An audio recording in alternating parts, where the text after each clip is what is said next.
Good evening, and I'm in the Casual Chef kitchen. As you can see, not so casual. I'm wearing a chef jacket with the old logo because I'm cold and I don't want to get messy. So sometimes I do wear, as you can see, hopefully, got an apron.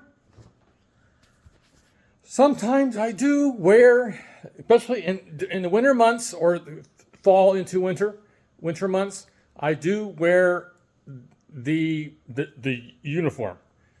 It keeps me warm, keeps me clean, and yeah.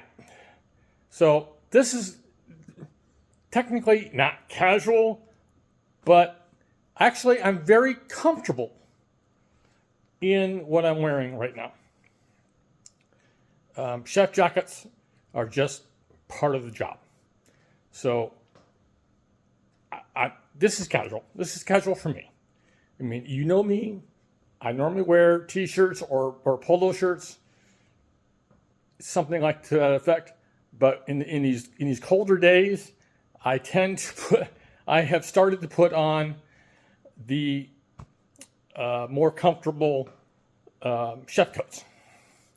You know why I wear aprons, so that's not a mystery. So have a great night, eat great food, and have fun cooking.